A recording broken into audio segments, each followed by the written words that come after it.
Watching a tadpole turn into a frog is one of the most interesting processes in all of nature.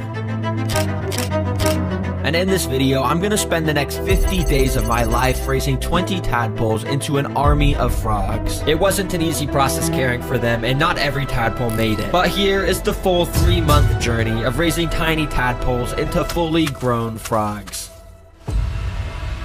It all started on day 1, where I was waiting for the tadpoles to be delivered to my house. So in the meantime, I got out a glass tank and a bunch of supplies. You see, at first, the tadpoles are going to need to be fully aquatic. In order to raise them, I have to make an enclosure that is all water. So I laid down some soil and covered it in a bit of sand. And finally, I put all sorts of decorations around, like pebbles, wood, and plants. And after filling it up with some cycled water, the enclosure was complete.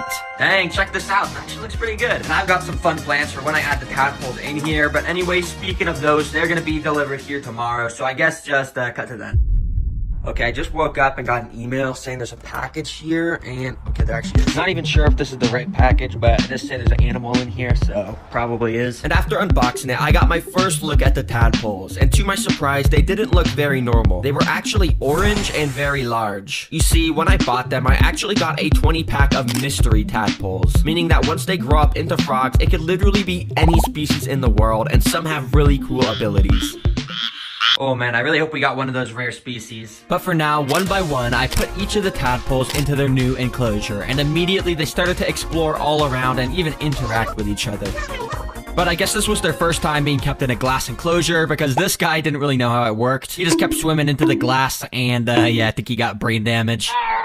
Well, that's all there was to do on day 2, so I came back on day 3. But something unexpected happened on this day. Shoot, bro, I'm starting to get worried. Look at the tadpoles. Almost none of them are even moving. They're all just like sitting at the bottom. This could actually be a pretty big problem. I gotta figure out why this is happening. So quickly, I did research, hoping to find the fix. And thankfully, I came across this guy that said something about how the problem might get fixed from adding in an air pump. So I immediately got one of those out and hooked it up in the water and turned it on. As you can see, it makes a bunch of bubbles, which apparently spreads oxygen around the water. But even after adding this in, the problem was still here. The tadpoles were still barely moving. Okay, I've got to make sure these guys are all right. So as you can see, I got out this little bottle of tadpole food. It has some like protein and stuff, so I'm really hoping this is going to get them to be more active. This is my last idea. This better work. So I dropped in a couple of the pellets, and literally like magic, the tadpoles immediately started to move. They must have picked up the scent or something. I even put a ton of them in the middle, and they basically all just turned into food-eating machines. I mean, look at all of them. The problem of them not moving had been fixed. And even better news, I noticed that they had these tiny little legs starting to grow. This is a great sign, and it means as they grow bigger, arms will start to develop under the skin, and soon we'll have a full frog that can eat insects. Anyways, that's all there was to day 3, and unfortunately on day 4, I came back to yet another problem. Bruh, what the heck happened? Why does the water look like sewage water? This obviously wasn't a good sign, so to fix the issue, I got out this filter to, you know, filter the bad stuff out of the water. Thankfully, after setting it up, it cleared the water super fast, and the tadpoles were all fine. So I continued to feed them their tadpole pellets, but that was until day 8. On this day, pretty much every tadpole looked super healthy, and they were growing at a good rate. But to my surprise, over across the tank on top of a rock, I saw that one of the 20 tadpoles had died. Dang, bro, I'm not even sure how this guy died, and I'm really hoping the other tadpoles are gonna be fine too. Now in the wild, 4 of every 5 tadpoles actually don't live long enough to become frogs. So while it sucks that this guy died, it's kinda to be expected. Anyways, on the next day, I wanted to prevent any further tadpoles from dying, and considering some of the tadpole legs were getting pretty big now, they should be ready for a whole new type of food to make them evolve even faster. So let's go cook it up for them on the Terra Green cooking show. Today on the menu, we got a very special item. We're making tadpole burgers. The only difference is instead of normal ingredients, we're using some romaine lettuce as the bun, bloodworms as the patty, and some tadpole pellets to add, you know, a little bit of flavor. All right, but anyway, step 1 is we're gonna get our lettuce. Then I'm just gonna put it under the sink and turn it on, and we're just gonna wash it. Hopefully you can hear me. This is kind of loud and annoying.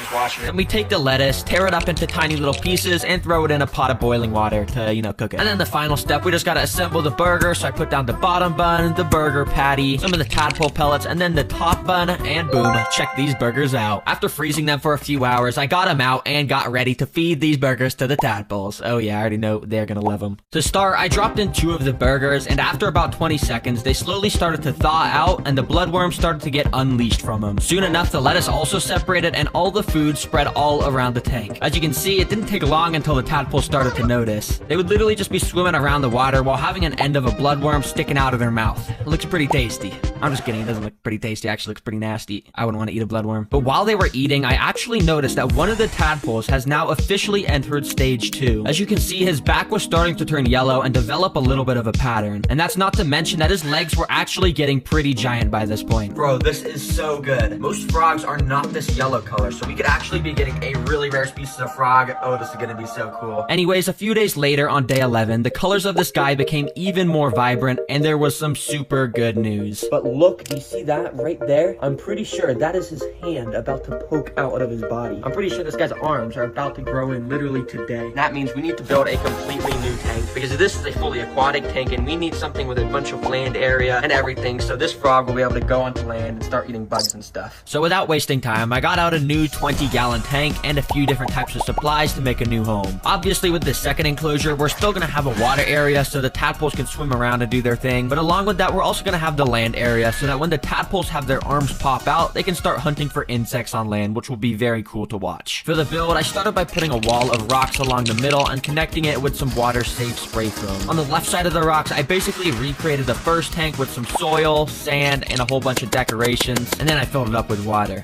Then for the right side, I put some dirt, sticks, moss, and stuff like that, and it didn't take long for the second enclosure to be finished.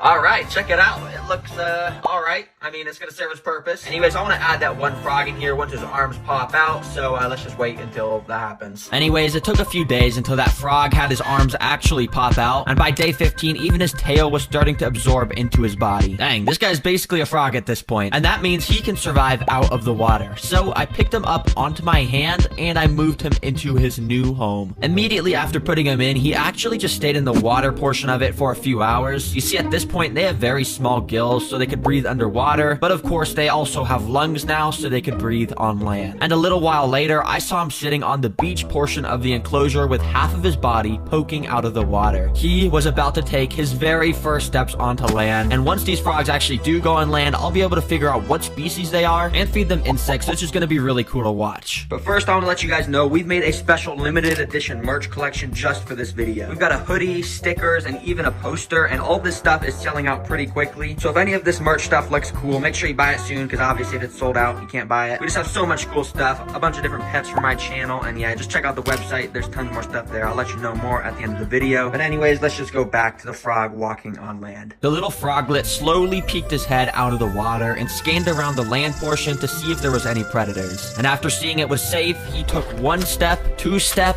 and now our first frog had walked on land for the very first time. Oh my gosh, this is the tadpole. Well, I guess it's a frog now, but this is its first steps on land. It's actually very cool to watch because I've been raising these guys for like more than 2 weeks, so it's a nice little milestone. But the frog didn't stop there. He walked even further onto the land and started to do something that I would have never expected.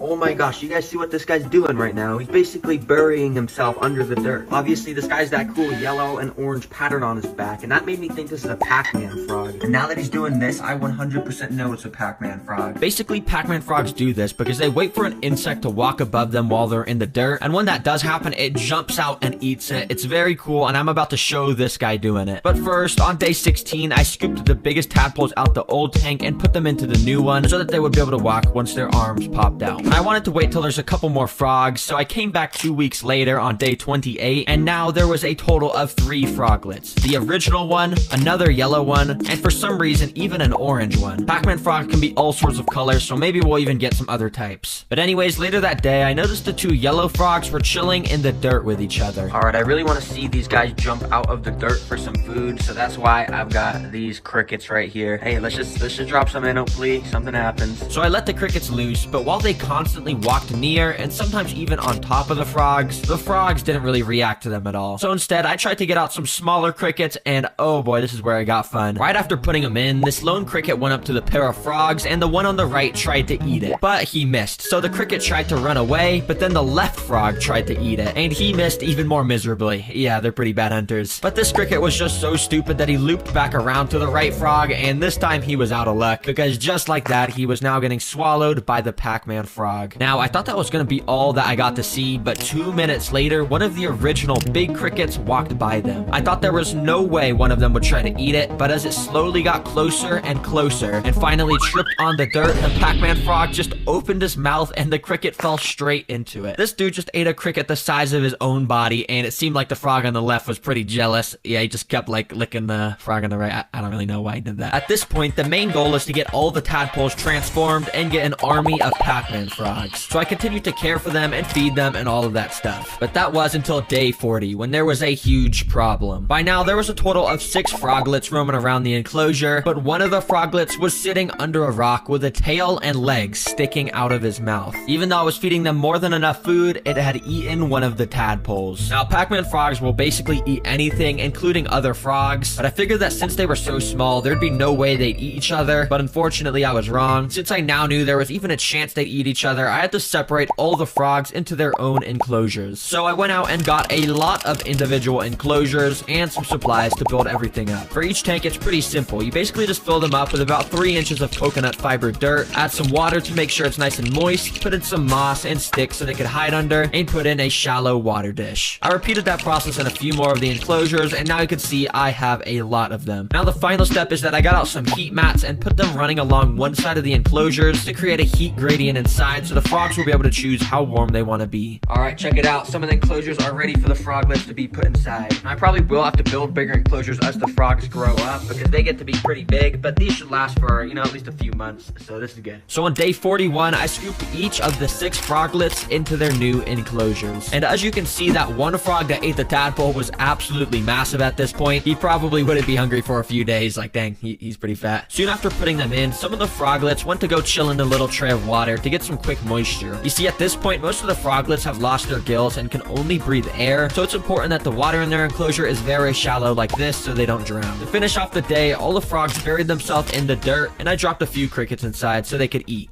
By day 62, I had to build even more enclosures because at this point, every single one of the remaining tadpoles had transformed into frogs, and I moved them all into their new homes. There was a total of 15 Pac-Man frogs. And you're probably wondering, what do I do with all these frogs now? Well, I guess the only thing I can do is continue to feed them crickets and make sure they grow up because, as I said, they get extremely big. Make sure to subscribe because I might make an update video on them when they get that huge. But don't leave yet, guys. Like I said earlier,